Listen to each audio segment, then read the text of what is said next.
I'd been reading superhero comics pretty much all my life. And so I really kind of thought, like, what if every single thing that I like about superheroes, because, you know, I like this, I don't like that.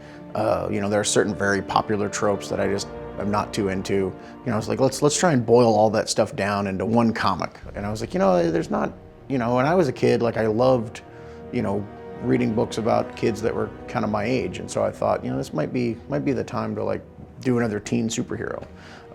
You know, somebody that, you know, has a father and goes to school and has those kind of responsibilities. I thought that would be kind of a fun thing to do.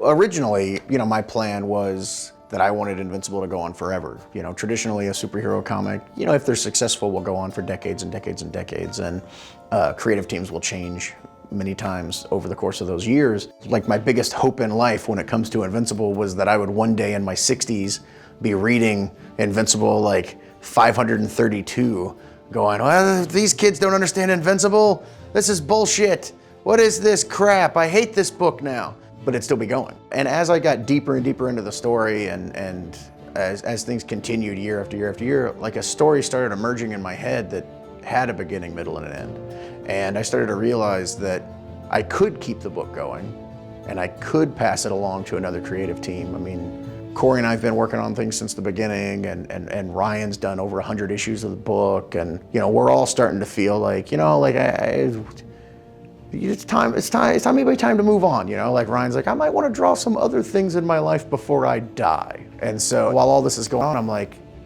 oh, I got this really cool story forming, and I'm really excited about like this as a conclusion. And I started to realize Invincible's been playing against type since the very beginning. Every single time we play with a superhero trope, we always do the thing that you're not expecting. And that's kind of what the book does. The book is all about making you think we're gonna do this kind of storyline, and we're not, and making fun of reboots and not doing it, and, you know, having a legacy character come in that's gonna take over as the new Invincible, but that's not exactly what we're doing. And just kind of playing with all those things. And I think that having a superhero book that has a beginning, middle, and end, you know, has a conclusion and just ends the way that Spider-Man will never end and Superman will never end, I think is a very Invincible thing to do. And so then I started getting excited, you know, like, no, this is right for this book. You know, like, we've told our story, Invincible has gone on this journey, and it's lasted for way more years than anyone ever expected it to.